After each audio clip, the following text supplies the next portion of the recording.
Bullshit. It's the No BS Marketing Show. I'm Dave Mastovich. Our guest today is Matt Helfrich, President, Waldron Wealth. But first, let's hit the bullseye. I'm a fan of DirecTV's advertising. Way back in 2015, I wrote about the whole Rob Lowe campaign for DirecTV.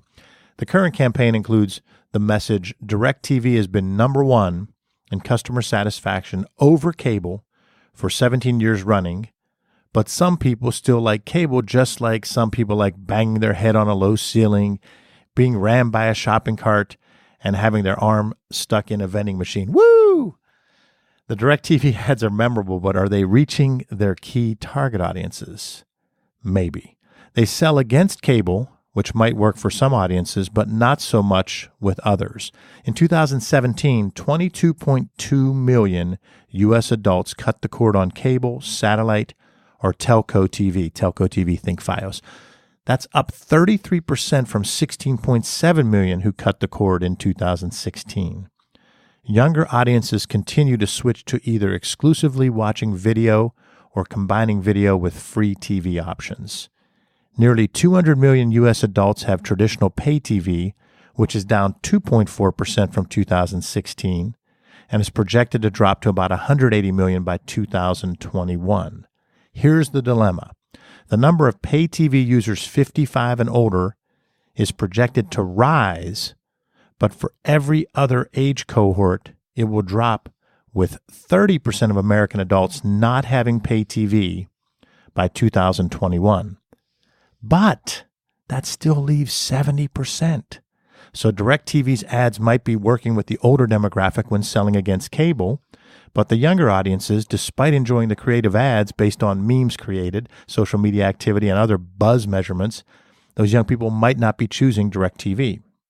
So get this, for the first time, the average time spent watching TV dropped to less than 4 hours per day, while digital video consumption continues to climb and is at 1 hour and 17 minutes per day. What's a marketer to do? TV programmers are prepping direct-to-consumer streaming services themselves, realizing that for their shows to be watched by younger audiences, they need to go to where those audiences consume content. TV ad spending is projected to stay flat for the next year or two while advertising in other mediums grows. Your main takeaway as a storyteller, marketer, business owner, leader is this. Make sure you've clearly defined your target markets. Do a real drill down and challenge your team's assumptions. Use data, then create your story and messaging for each audience, tweaking accordingly. Matt told us in episode 1, rather than use statistics, turn them into stories and push that message out via the different channels that each of your target audiences uses to consume their content. I just mentioned our guest today is Matt Helfrich, President of Waldron Private Wealth. Matt's been creating and refining Waldron's investment discipline, and more recently he's focused on expanding service offerings across multiple generations of clients and leveraging technology to enhance client experience. He's appeared in the Wall Street Journal, Barron's, Private Wealth Magazine, Wall Street Week, Forbes, Smart Money, and others.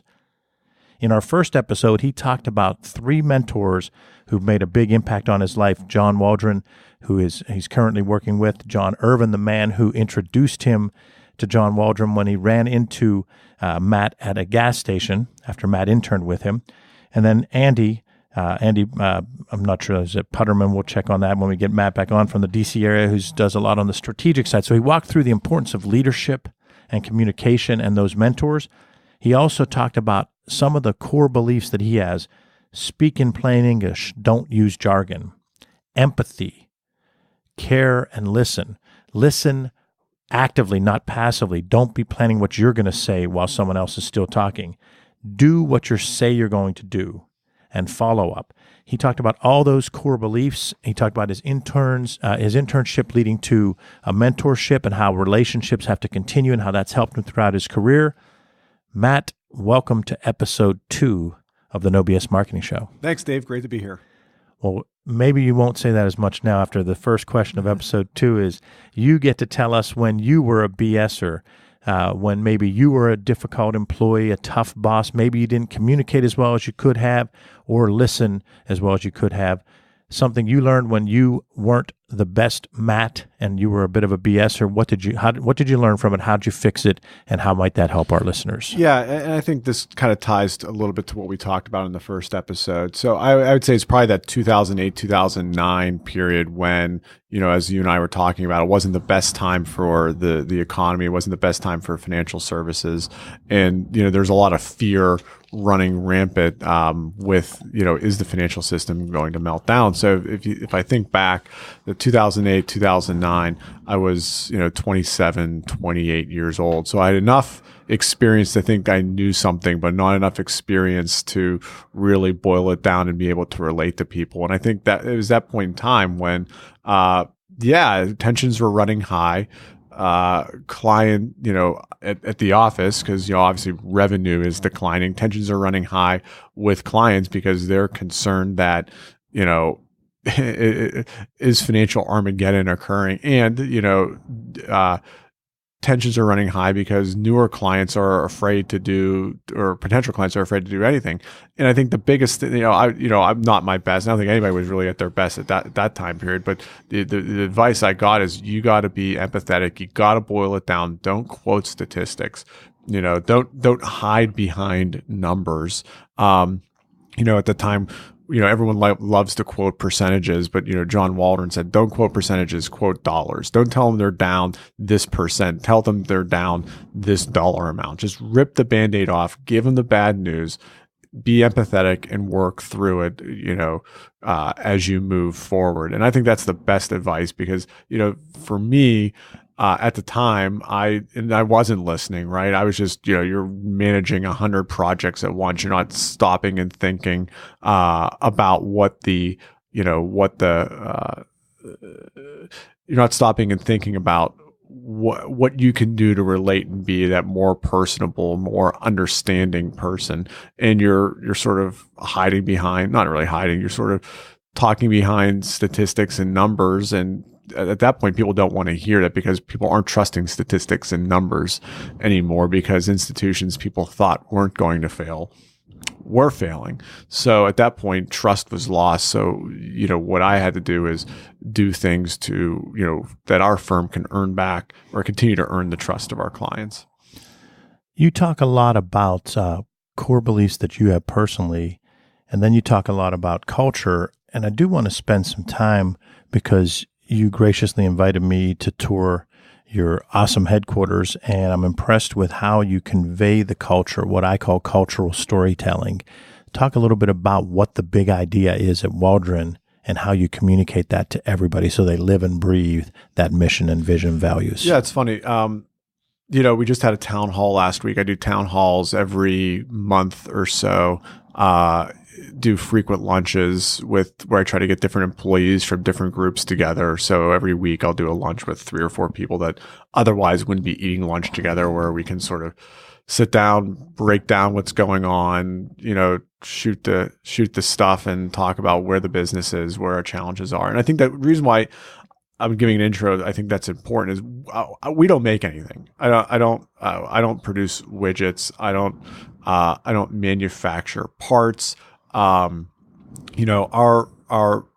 biggest cost is our employees. I mean, we're a human capital driven firm. We're a service oriented organization. We need to make sure our human capital is aligned behind the mission and the vision of our firm, and we need to make sure that our human capital, buys into the culture of our firm, and that's why we have. I think I showed you, Dave, when you came in. We have 4 culture walls. So our we're Waldron Private Wealth. Our tagline: simplifying wealth, simplifying life. So our goal is to simplify the complexities our clients experience from having wealth. And, everyone's complexities are a little bit different. Do you have a private business? Are you inheriting money? Are you going through a divorce? Are you looking to sell your business? Or are you starting a new job? All those different inflection points create complexity. Everyone's complexity is a little bit different. So our first wall when you walk in that we want everyone to see, our employees, potential clients, existing clients, is we simplify the complexity of that wealth. So you've seen that string art design. Then when you walk in at the reception desk on the left-hand side, what we tell our clients is we give them back their most precious commodity, which is time. Our clients tend to be okay on the money side, but what's building them up and what's giving them anxiety is they're spending more of their time focusing and worrying about these things. And at that point in time, as the years go by, we're running out of time and we can't get time back unless there's some secret I don't know about. So on the other wall, it shows, our clients and potential clients that we give them back time. On the right-hand side, when you walk in, I think you've seen the Waldron by the numbers, which is, it breaks down us as a firm, how many kids that, we as a firm have had, how many hours we've devoted to service. We're a very service-oriented firm. We're very big into supporting at-risk youth in the community. So we have had the number of service projects that we've done as it relates to our service-oriented culture as well. And then as you walk back to the main employee area, we are an open office concept, which is a change over the last year.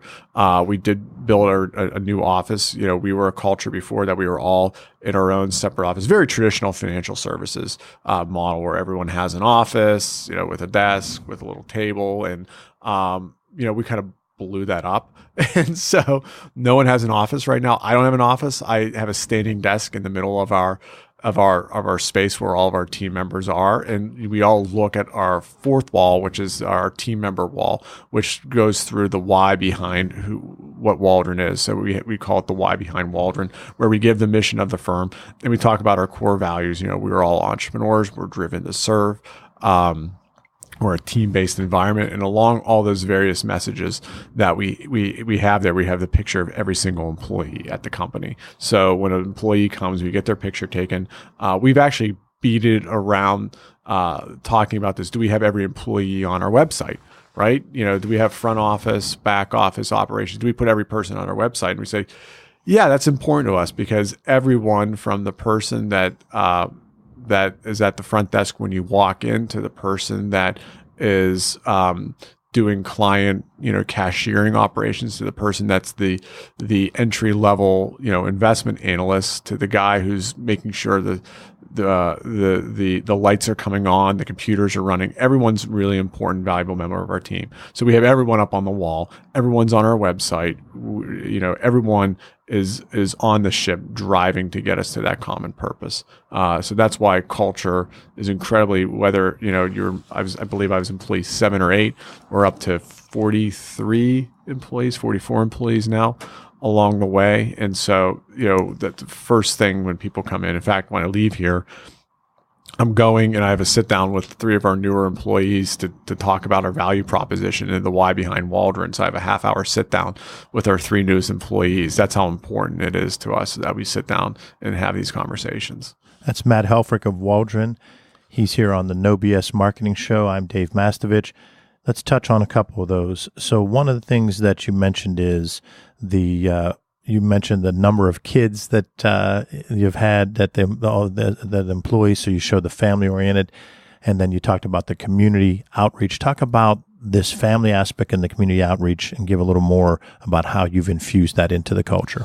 Yeah, so community outreach, one of the biggest things we've wanted to do is, making sure we're giving back to our, to community here in the Pittsburgh area, and also give back to things that are important to our clients as well. So we pick various client-focused charities throughout the course of the year to make sure we're providing some form of service to them. We've done seminars for people to provide some just basic financial planning for them, some things to think about. We've done everything from working at women's shelters. We've done projects where we built 140 bikes as a part of the Toys for Tots Stuff-A-Bus, where we built a bike for every single client that we have, and that's a message we told to them that we're committed to serve our greater community. We're committed to serve our clients, and we think that's our most effective way of giving back. I mean, we are a firm that is probably up. It's a nice. It's not a need. Sometimes it's not a need. It's a want for people. and so most of our clients are doing okay with respect to their financial situation. So we want to be in situations to support people and to give back in ways that that are important to our clients and that are important to us, and they're people that that we can give a hand up, not a handout in certain situations. Talk about the what made you decide on the wall with all the employees, because it is pretty noticeable. It's right there in that open area where when I toured, there were probably, I don't know, 12, 15 people working right there. And you look up and you do see the whole wall filled with all these full color photos. It's a pretty unique aspect to see 40 faces up there. Yeah, it was, when we went and did these walls, I mean, that was probably the wall we were most excited about. We actually didn't tell anyone until they moved into the office that this is what we were doing. And so along those lines, so you have the 40 faces come in, and it's very easy to add additional faces while they kind of, it's a really cool magnetic system up there. But first and foremost, we wanted to get the message. So when people look, it's not just about looking at the 40 faces. It's looking at the why behind Waldron, and why we, what our mission and vision are. For what are the core foundations and the core principles that drive us every day. And we want people to look at, our team members to look at that and to understand that. And to also understand it, it's like, hey, that's, as I mentioned before, we don't make anything. We're not a manufacturing firm. So they need to look and see that, hey, I am the person behind this firm. I am the person that is the why behind Waldron. And so that to us is why that wall was so critical to. And the other thing too, I mean, let's be completely frank. We went from an all office firm to a no office firm. So, the most important thing for me as a leader is to say, hey, I'm not going to have an office either. I'm going to have a stand-up desk right in the middle where everyone else is. People can see exactly what I'm doing. And, but then on top of that, which really helps with our culture is we have a culture of collaboration. As I mentioned before, we have a culture of teamwork. We have a culture of innovation, and all those things need to occur within sort of an open concept, create spontaneity, create some fun behind it as well. How do you get around this aspect? So I'm on the phone and there's a bunch of us at the open space area, and I'm talking about serious financial matters with a client. And while everybody's trustworthy, it's still got to be a little bit awkward when you're talking that much and there's someone within a few feet. Like, how do you get people to a comfort level when they were used to having those kind of private conversations? Yeah, I think so first, I think you probably saw when you found. I mean, it's probably one of the most quiet open. It was really quiet concepts that you'll ever see. So there's plenty of space for people. Just within their own environment.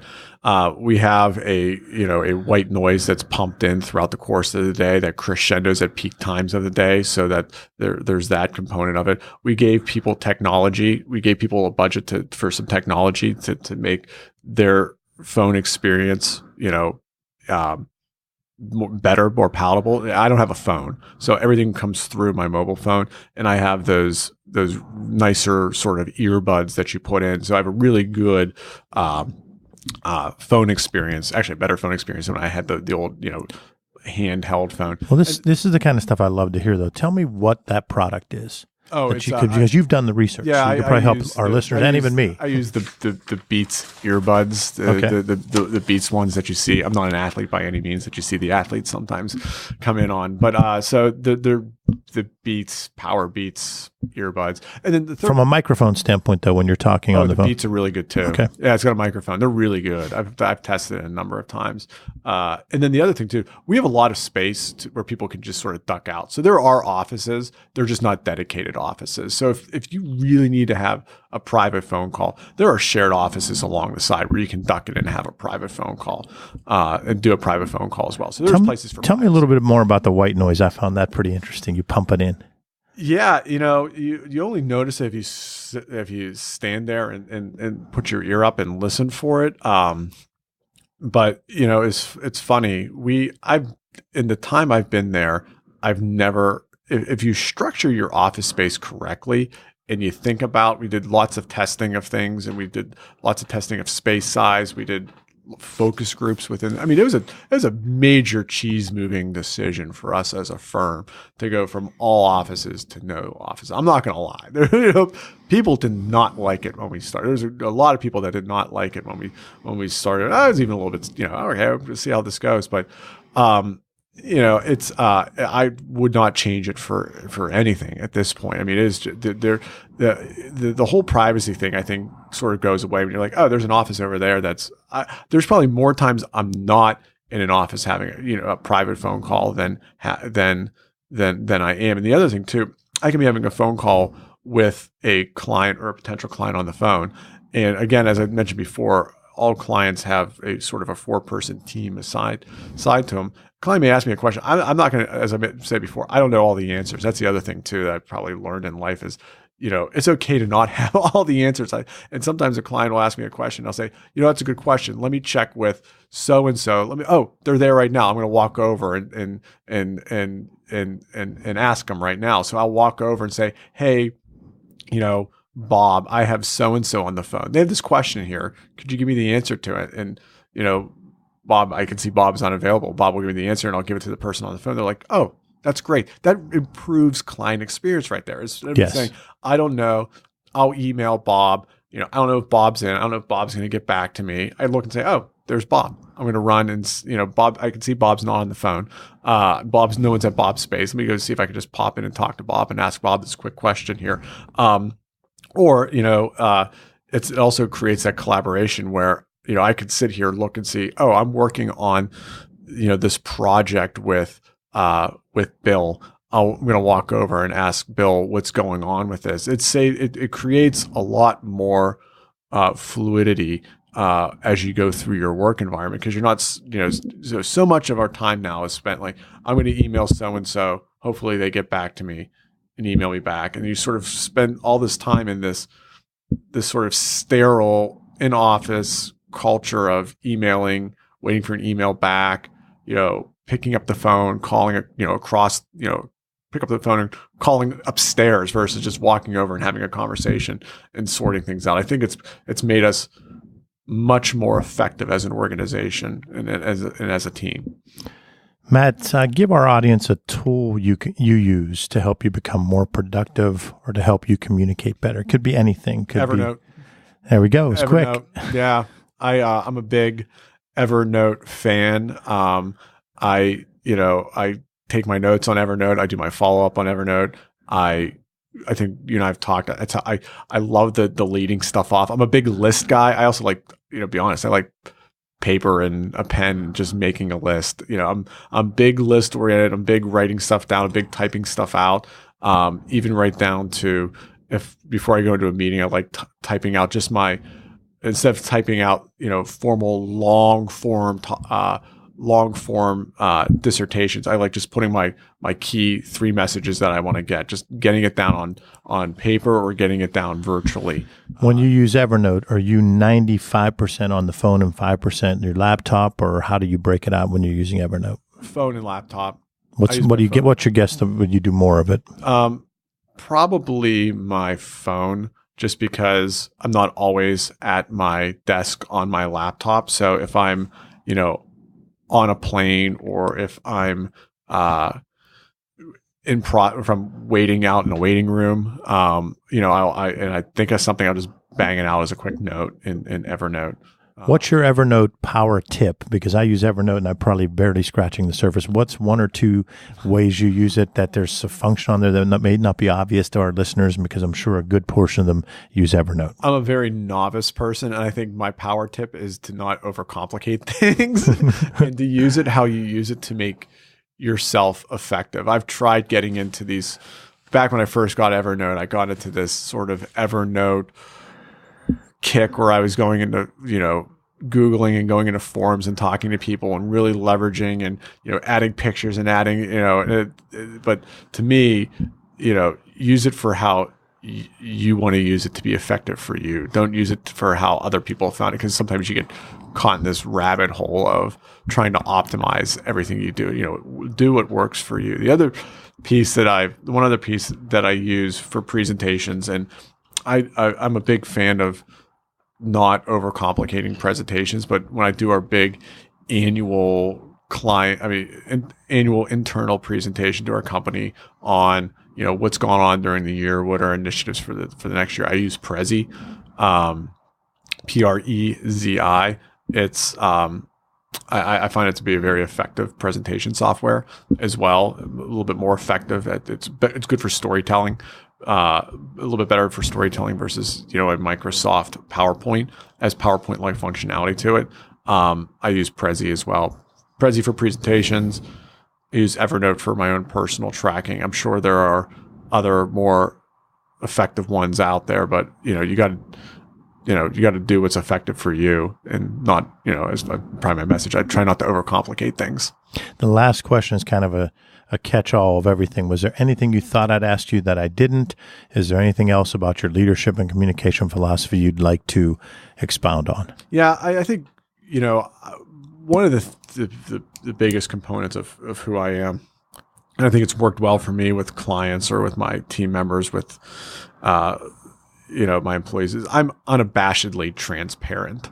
Sometimes it's to a fault. I'm very transparent. I will tell you exactly where things stand. I will tell you exactly. I'm not a big secrets type of guy. I tell people whenever we go out to lunch, where we do these small group lunches, I'll tell you I will honestly tell you just about anything you want. I just won't tell you what other people's compensation are. Yeah. But I mean, if you want to ask what our strategy is, I'll tell you what our strategy is for it. I'm very transparent, and I sometimes when you get busy, people think that you're scurrying around for you don't want to talk to people, or you're trying to be sometimes when you're busy, if you're really transparent, if you're really busy, it gives the appearance that you're trying not to be. So I try to do frequent updates via email. I try to walk around the office and see how people are doing. I try to ask people if they have questions. I try to do these lunches. I try to do these town halls. I do the same thing with clients or potential clients or vendors. I'll show my cards at the I think it goes a long way to sort of open yourself up and show some, another lesson I've heard is your best self is your honest and true self, and no one ever got in trouble for doing the right thing and being honest. So that's why I'm an unabashedly transparent person. I like to say no one can out you. So don't try to be anybody else. Be yourself and be the best you. Matt, thanks for being on the show. Thanks a lot, Dave. Happy to be here. To our listeners, thanks for joining us for the No BS Marketing Show. Visit masssolutions.biz for show notes plus additional marketing and messaging resources. Sign up for the No BS Marketing Weekly Update. You'll receive timely, valuable ideas to improve your marketing and transform your message. To sign up, visit masssolutions.biz. Remember, ask yourself, what's the big idea? And build your story around the answer. It's all about bold solutions, no BS.